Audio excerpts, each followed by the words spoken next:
Brought to you by Hallow, the world's #1 prayer app. So for him, he's like, our bedroom is comfortable, it's private. Why would I want to have sex anywhere else? And for me, I'm like, just to switch things up, to add variety, to make it more exciting. What's up, Tara? So my question would be, how do I get my husband to be interested in trying new things in the bedroom? Tell me about what you're working on.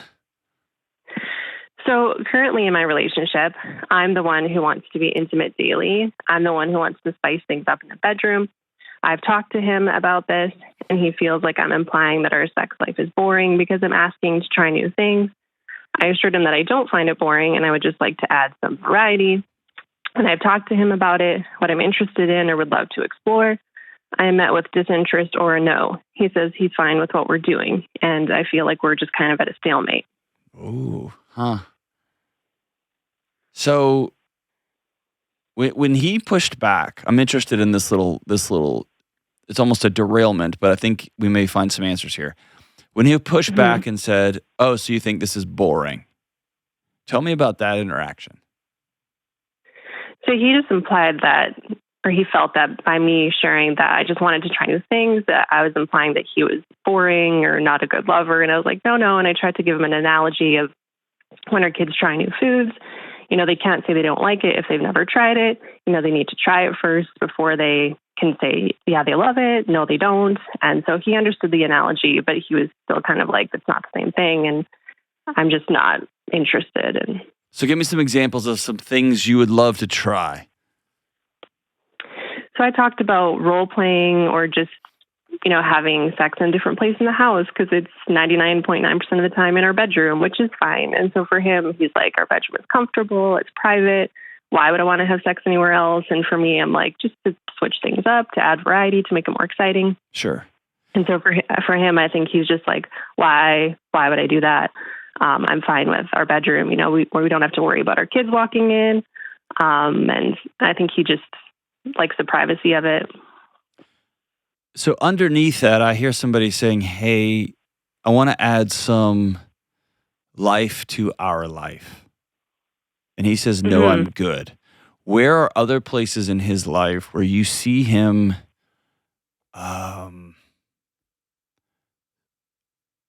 for lack of better terms, I don't want to over dramatize, I don't want to connect these too closely, but where he's dying in his own skin.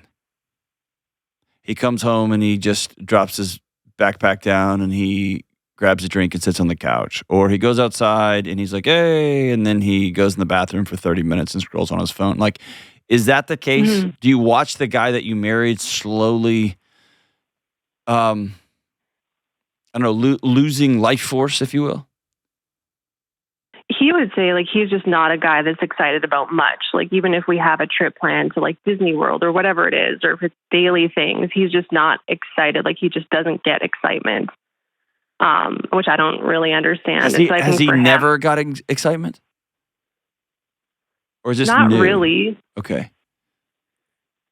Because whenever, I always want to look at trend lines. Are you seeing him become something over time that is starting to make you go, oh, no, I want a different kind of life? Or is this the person you've known, always been with, and you realize, okay, I want to recreate, I want not recreate, but I want to rebuild our relationship into something new. Will you come with me? Right? I want to rebuild something new for sure. Okay. That starts with you being honest. And I think the honesty is, I mean, that's hard to say, like, hey, I want to try some new things in the bedroom. And especially, depending on what culture you're in, that can be really vulnerable for a woman to say that and then to be turned down, right? Because you're trained your whole life, all guys want is sex all the time, and it has to be crazy and so then you find yourself like, am I the only woman I know? Like, I want to do this all the time. I want to do it every day. I want to do it in different rooms. I want to, I want more and more and more. And you begin to ask yourself, what's wrong with you? Is that fair? Right. Okay. So let me ask you that same question. Where are you finding yourself dying in your own skin? How long have you been married? We've been married for 17 years. 17 years? Do you got kids?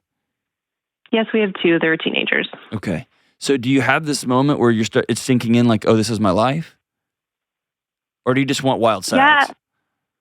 I guess everything just feels, I guess a lot of people, it just feels very mundane. Like every day is the same. You go to work, you know, tend to your kids, you make dinner, and every day is kind of like a repeat. So it's like in the bedroom, we can do whatever we want. We can have fun. We can, you know, it should be playful.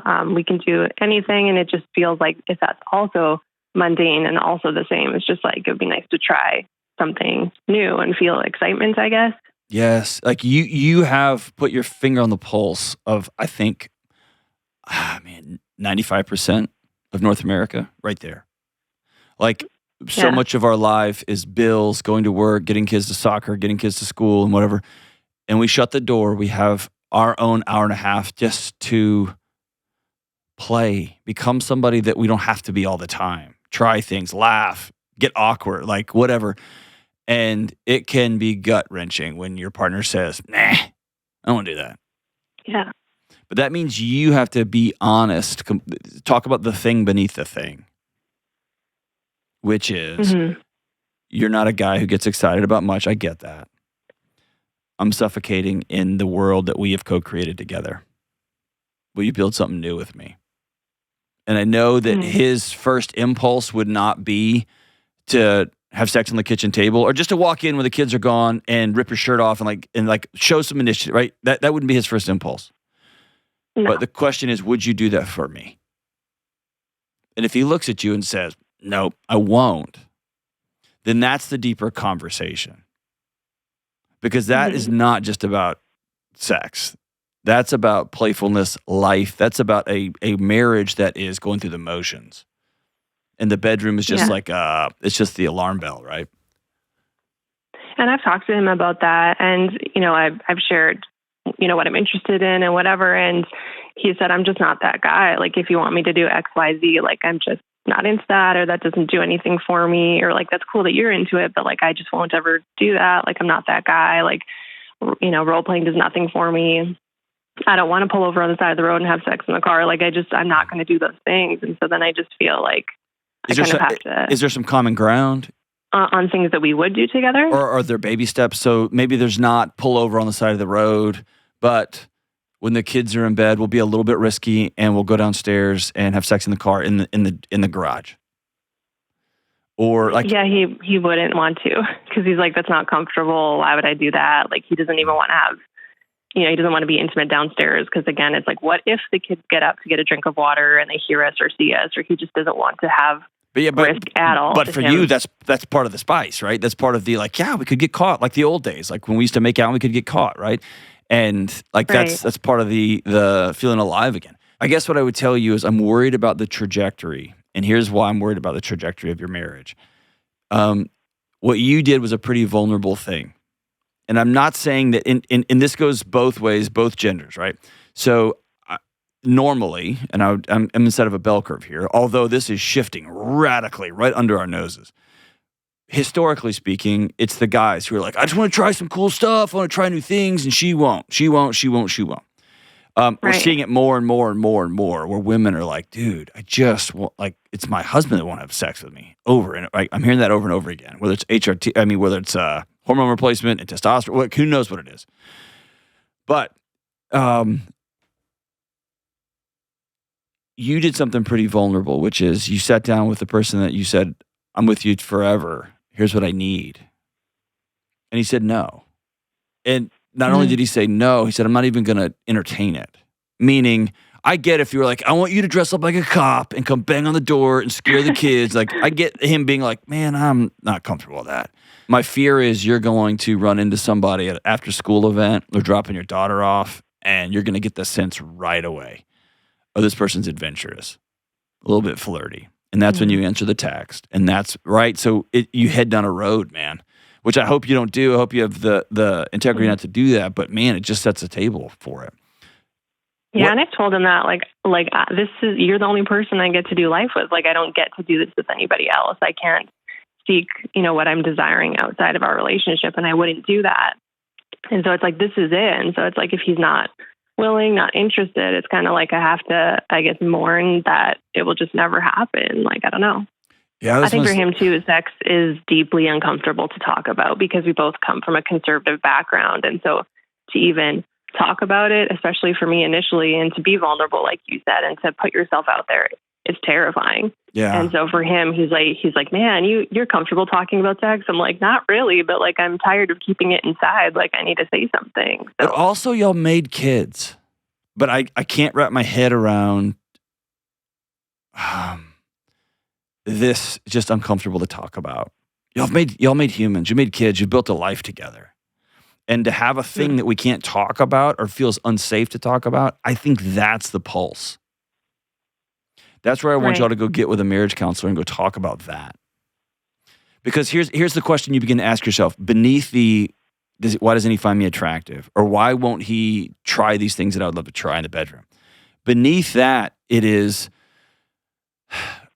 what is it about me that makes him feel like he can't talk to me about stuff? And that's deeply intimate. Like that's identity, right? Why is there secrets that he can't tell me or won't tell me? And for him, just to say, for anybody, just to say, that's just weird, I don't want to talk about it. You've been married 17 years. Y'all been together 2 decades. I just don't buy that excuse.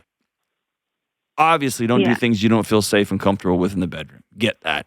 Right. Obviously, every long arc of a relationship, people are going to try stuff that initially they're like, I don't even know how this is possible, but okay. Right? Like, that's every relationship. And you have to find that balance. And it's a balance of, this is too far uncomfortable for me, or this is way out of my comfort zone, but you and I have come up with a safety plan, and we're going to make this, okay, all right, I'm in. Like, every couple navigates that. Everyone. Right. And I would even go as far to say no one is ever 1,000% like, oh, yeah, like everyone's super 100% in, like, right? Mm. You're co-creating a thing together. What I would say that I find distressing here is the lack of willingness to talk about it. It's just a shutdown. Right. That's his thing, is if we're talking about something hard, whether it's sex or whatever it is, he just kind of shuts down or disengages or just kind of leaves the room, whereas I'm the person who's like, let's talk about this now, let's dive into it, let's fix this, let's repair, and he's very much the avoidant. And that to me, that's a fear of intimacy. That's a fear of, if she truly knows me, if she knows how little I know or how scared I am, or if she truly knows me, she's gonna leave. If she truly knows me, and it wouldn't surprise me if he comes from a highly performative childhood. Like, you will sing and dance, and if you sing and dance incorrectly and you don't make mom and dad look great, then you pay a price for it. And so you learn over time, I don't do hard things, I don't do uncomfortable things, I shut this system down. I'm off, I'm out. And when you decide to do life with somebody, you decide, I'm going to gently and safely, if it's okay for both of us, if it's safe for both of us, we're going to open these cans back up. Because that's the only way you don't starve the other person for affection. And for everybody listening, this call starts with, I want to do more adventurous things in the bedroom. We're the only one we're ever going to have. Let's try some wild things. Let's have some fun. I love your words. Let's be playful. Let's elevate the boringness and let's have some fun. But that's a symptom of a bigger conversation, which is, I don't talk about money. Hey, I need you more present. I'm doing the best I can. Hey, would you ever be interested in trying this in the bedroom? I don't talk about that kind of stuff. And that's what drowns relationships. The actual acts that happen in the bedroom it's blinking lights on an alarm, right? They're traffic lights of, are we both flying down the road together, arm in arm, built something new, built something rad, no brakes, all gas pedals together. Download the Hallow app today and get 3 free months at hallow.com/Delony.